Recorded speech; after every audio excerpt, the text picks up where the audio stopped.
దేవుని పరిశుద్ధ నామానికి స్తోత్రాలు. ఈ రోజున మత్తయి సువార్త 1వ అధ్యాయము. ఈ అధ్యాయములో 25 వచనాలున్నాయి. మొదటి వచనం, అబ్రహాము కుమారుడగు దావీదు కుమారుడైన యేసు క్రీస్తు వంశావళి. క్రీస్తు అను శబ్దమునకు అభిషక్తుడని అర్థము. రెండవ వచనం, అబ్రహాము ఇస్సాకును కనెను, ఇస్సాకు యాకోబును కనెను, యాకోబు యూదాను అతని అన్నదమ్ములను కనెను. మూడవ వచనం, యూదా తామారునందు పెరెసును జెరహును కనెను. నాలుగవ వచనం, పెరెసు ఎస్రోమును కనెను, ఎస్రోము అరామును కనెను, అరాము అమ్మీనాదాబును కనెను, అమ్మీనాదాబు నయస్సోనును కనెను.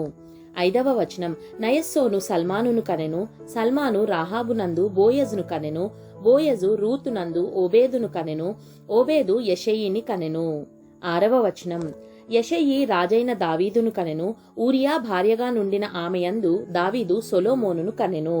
ఏడవ వచనం, సొలొమోను రెహబామును కనెను, రెహబాము అబీయాను కనెను, అబీయా ఆసాను కనెను.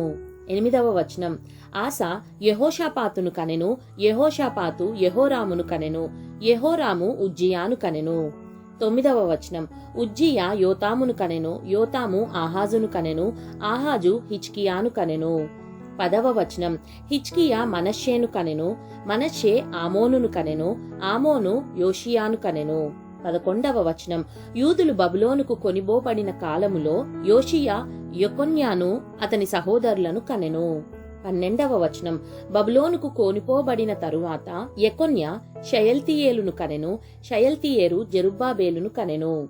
13వ వచనం, జెరుబ్బాబేలు అబీహూదును కనెను, అబీహూదు ఎల్యాకీమును కనెను, ఎల్యాకీము అజోరును కనెను. 14వ వచనం, అజోరు సాదోకును కనెను, సాదోకు ఆకీమును కనెను, ఆకీము ఎలీహూదును కనెను. 15వ వచనం, ఎలీహూదు ఎలియాజరును కనెను, ఎలియాజరు మత్తానును కనెను, మత్తాను యాకోబును కనెను. 16వ వచనం, యాకోబు మరియ భర్తయైన యోసేపును కనెను, ఆమెయందు క్రీస్తు అనబడిన యేసు పుట్టెను. 17వ వచనం, ఇట్లు అబ్రహాము మొదలుకొని దావీదు వరకు తరములన్నీయు 14 తరములు. దావీదు మొదలుకొని యూదులు బబులోనుకు కొనిపోబడిన కాలము వరకు 14 తరములు. బబులోనుకు కొనిపోబడినది మొదలుకొని క్రీస్తు వరకు 14 తరములు. 18వ వచనం, యేసుక్రీస్తు జనన విధమెట్లనగా ఆయన తల్లి అయిన మరియ యోసేపునకు ప్రదానము చేయబడిన తరువాత వారేకము కాకమునుపు ఆమె పరిశుద్ధాత్మ వలన గర్భవతిగా ఉండెను. 19వ వచనం, ఆమె భర్త అయిన యోసేపు నీతిమంతుడయ్యుండి ఆమెను అవమానపరచనొల్లక రహస్యముగా ఆమెను విడనాడ ఉద్దేశించెను.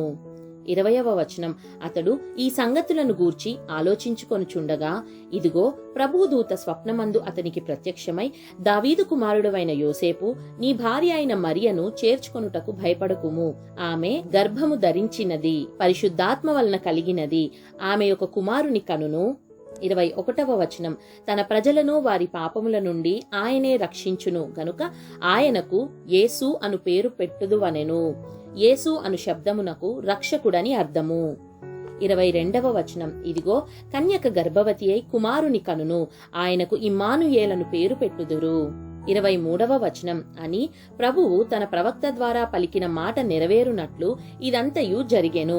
ఇమ్మానుయేలను పేరునకు భాషాంతరమున దేవుడు మనకు తోడని అర్థము. 24వ వచనం, యోసేపు నిద్ర మేలుకొని ప్రభుదూత తనకు ఆజ్ఞాపించిన ప్రకారము చేసి తన భార్యను చేర్చుకొని.